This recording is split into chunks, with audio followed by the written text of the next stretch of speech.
The Woodsman, Part 1. Petrichor filled the morning air, drowning out the smell of moss. Minuscule streams ran in the cracks of darkened tree bark. Chipmunks foraged in damp underbrush, weaving beneath fern leaves and low-drooping pine trees. Fog and mist limited the view between the various trees, as very little sunlight peeked through the cloudy skies stretching above. Adjusting her cowl, she stood slowly from the ground, her knee left barely a mark upon the muddy earth. Her leather armor shined in the water that saturated them. Forest green made even the densest of the forest jealous as she hid amongst it. Watching the trees for movement, her bright brown eyes scanned for signs of the hunt, prey for the taking or a quest to take on. She was finding nothing save for the birds chirping and insects buzzing. Reaching down, she grabbed her recurve and made it down the path, testing roots and rocks for safety, hoping the mud wouldn't slip from beneath her boots. The last thing that would make a laundry harder was deep mud in the crevices. Drops of rain pattered against her shoulders and dripped down from the rim of her cowl, bouncing off leaves and needles, causing them to spring up. Gazing up at the canopy of leaves and branches, she knew today was going to be a good one. Partway up the trail, the stones sunk more profoundly and the roots grew slicker. Crouching low as she rounded the hilltop, digging the toes of her boots into the muck. Her left hand gripped the bow tightly, while the other tugged and tested the branch of a felled tree. Pulling herself from the muddy hillside, she crouched behind the tree's upheaved roots, watching as specks of dirt and worms clung to tendrils that once seemed nutrient. Across the flat top between a pair of dogwoods grunted a dark and gray eldboar. Till next time. The Woodsman, Part 2. The rain continued to sprinkle and splatter all the leaves around her. The eldboar snorted and grunted in the deep grass beyond the tree line. Her brown eyes stared unwaveringly towards the unsuspecting beast. Its markings shimmered in the falling rain as its fur swayed in the breeze. The breeze ruffled the right side of her cowl.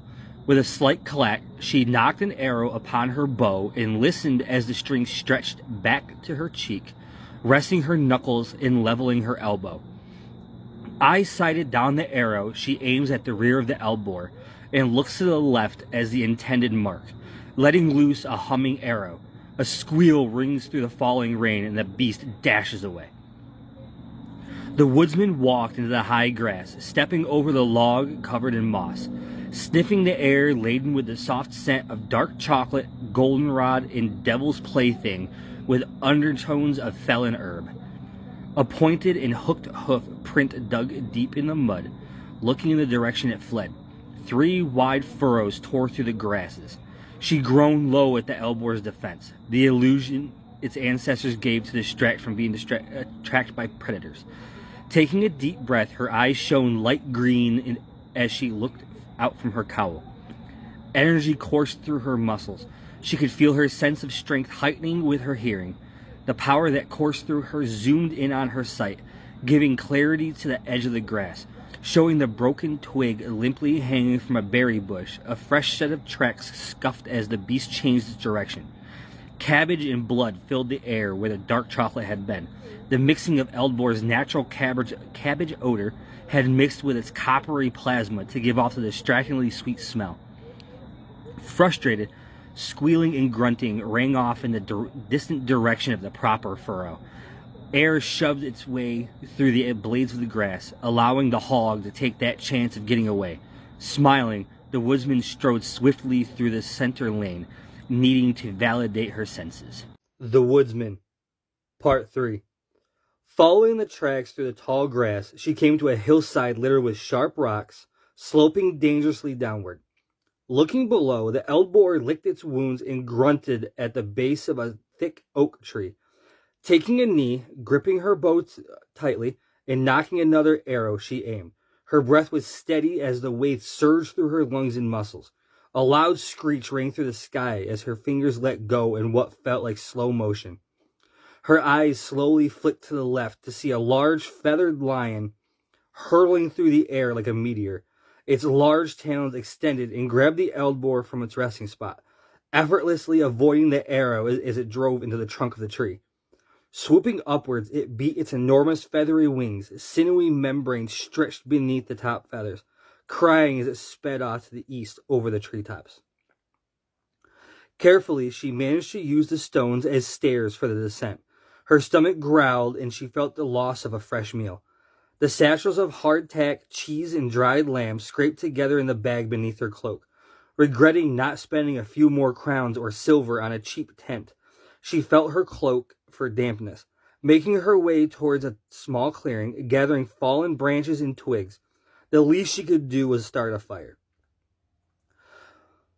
Building a ring of moss, laying a bed of dried leaves and grass, and circling it with rocks, she vigorously rubbed a pair of rocks together, watching sparks flick this way and that, just waiting for one to fall into the bedding. A small, puffy trail of smoke, accompanied by orange teeth biting into the kindling. Quickly she knelt closer to the ground, blowing and steadily into the smoke, watching as the flashes danced and grew bigger. Wasting no time, she tossed on a few twigs and logs from her gatherings, smiling as warmth caressed her exposed neckline. The flames grew somber, and crouching again to blow on it, she stared wide-eyed at a stick, stabbing out the ground through the gap in hand, attempting to pierce her already missing middle finger. The Woodsman, Part 4. "Get her!" shouted the teenage voice of a girl, standing there with a crude, rusted dagger in his hands. His cold eyes stared at her with the prowess of the Ripper, a long-lost killer that terrorized Allerheim for centuries. Sunlight bled through the tall windows of the academy, casting hazy shadows and blurring the air between the walls with the dust that clung to it. "Hold her down, Holga. She won't escape after today." "Should keep to yourself, orphan," sneered Holga, who pinned her from behind. A set of twins came from the right and left, Domi and Tuli, each grinning as they kicked her ankles out from beneath her, knocking her down to her knees in front of their leader. "It's time to pay, right, Yenna?" Yenna crouched in front of Din and snarled. Her breath was warm and smelled of the roast they had for lunch in the cafeteria. The group of them had cornered her in the grim corridor on the way to the dorms. She had eaten alone, yet stood up and called teachers when the gang had begun assaulting a small classmate. She shouted for teachers while stepping in to defend the boy, shoving Domi and Tuli to the ground and kicking their ribs. The fury that boiled inside Yenna seethed through her breath, increasing its heat. "Don't worry, it won't take all of it." The Woodsman, Part 5. Pinned to the ground by Holga and the twins, she was helpless to stop Yenna. Large fistfuls of long brown hair were shorn off by the dagger and lifelessly fell to the stone floor. Laughing and cackling echoed through the hallways as they all watched. Din had raised her hand, having broken free from Tully, and grabbed a hold of Yenna's wrist. Wresting the dagger free with a clatter of the stones and a yelp from Yenna as her wrist twisted. Swiftly, Domi retrieved the blade and held down both Yenna and Din's wrists, smiling like the devil had broken free of his innocence and saved his way through their middle fingers, listening to the blood-curdling screams that echoed through the halls and were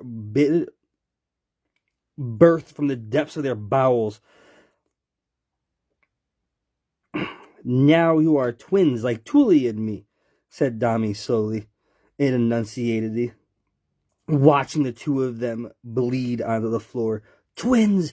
Twins! Twins!" The Woodsman, Part 6. Domi's voice echoed in her head as the campfire returned to view. It cackled like he did that afternoon in his dull, dim-witted voice. She remembered she was expelled from the academy after that. Tuli left soon after as she couldn't focus with her twin so far away and suffering. Din sat in the infirmary and saw Yenna changed overnight as the nurse healed their wounds. They never became friends or anything, but she lost a bully that day. Wrapping her cloak around herself, she leaned up against a tree and drifted off into sleep. The sounds of the present and the past bounced around in her head, Domi laughing and a griffin screeching. Long ash-gray hair blew in the wind coming down the mountain. The smell of decay and the emanating magic weaved together in a macabre waltz. Its long and black crimson overcoat flapped in the gusts, wheezing and groaning more than the normal. The creature climbed the perilous path, sneering at the large nest poking out from the cliff's edge. It spoke in a raspy, hollowed-out voice that hissed, "Almost. Almost."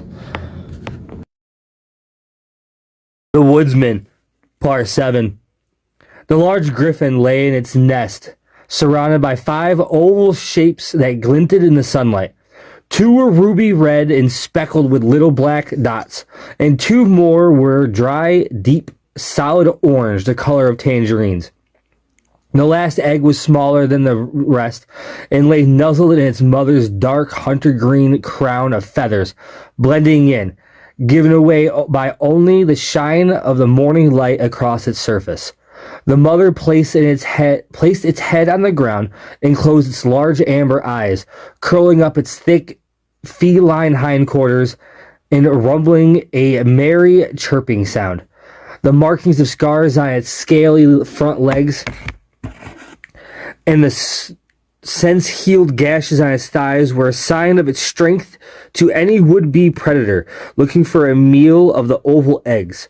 Muscles twitched beneath her furred head, her beak clacking together like a stone, and a soft breath of sleep exhaled from her belly. The sound of cracking echoed through the small crevice.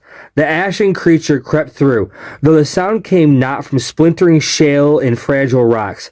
Dried and stretched skin peeled at the joints as it contorted itself through the shrinking passage. Blank, empty-handed, it grabbed a hold of the outside edge with gnarled fingers and jagged nails as black as onyx. Its eyes flared bright crimson as it exposed itself to the morning sun. The Woodsman, Part 8.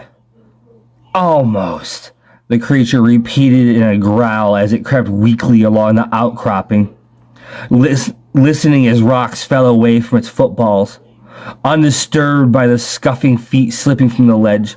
Reaching the end of the path, whirring in circles on the balls of its feet, it screamed in frustration. Sounds like a demon stepping forth onto hollowed ground, staring at the rock wall as the dust crumbled from its powerful voice. Durkow, yield. The mother griffin raised its head from cuddling the fragile eggs waiting to be hatched. Knowing that already young children, they awaited the moment Alnor chose. Her fur and feathered crown ruffled in the vibrations from the echoing scream. Looking from egg to egg, she cooed and purred like a serpent.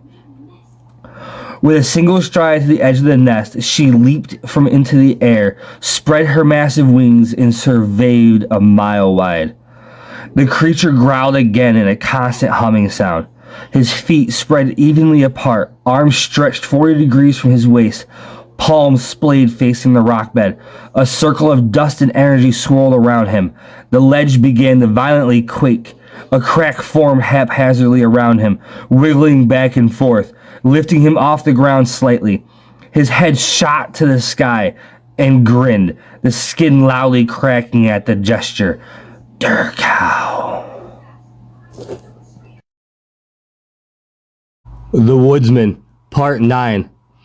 Like Lady Talia Wukong's ancient golden nimbus, the creature rose into the air, standing atop a small cone-shaped piece of bedrock, sneering and snickering in its hollowed, dull, shaky voice.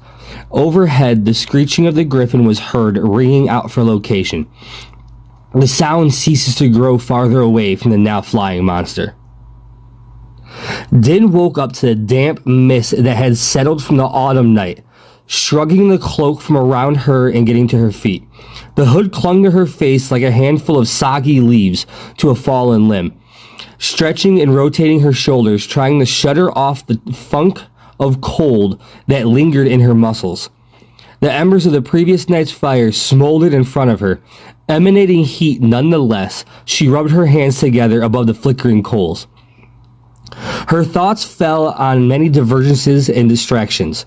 The future Yenna may have carved out for herself. Where had her Eldbor flown off to if it wasn't devoured yet? What happened to Domi after his expulsion? How far had the beast fled, knowing the creatures all too well that it could have flown for miles, farther than she could have in a single day? The Woodsman, Part 10. A screech rang out from above the treetops, showering her with morning dew. A trio of hunter green feathers shot like arrows towards the ground, their weight as heavy as armor despite their look and feel. Din smiled as she kicked topsoil onto the coals, smothering that which was already dying. Carefully adjusting her hood, she picked up her ash bow and followed deftly after the griffin. The jewel-shelled eggs glared in the sunlight, blinding the monstrosity staring at them from the earthen nimbus. The dark green in the back shook a motion it shouldn't have known yet. The air twisted into orbs as its palm mixed with crimson and gold binds. The cry of the griffin resounded through the sky, finally seeing the intruder, whom she mistook for yesterday's hunter. Vatra! Shouted the floating green menace. The air shuddered and shimmered as it raised a palm towards the nest, shrieking from behind as the mother raced to the nest. The entire mountain rocked as the fist clenched tight around one of the orbs. Like the whoosh of a breeze, the energy partially abated.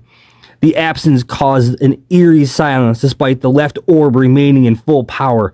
A crack formed across the hardened surface of a medium-sized copper egg that seeped out cascading light, splintering like tiny little fingers.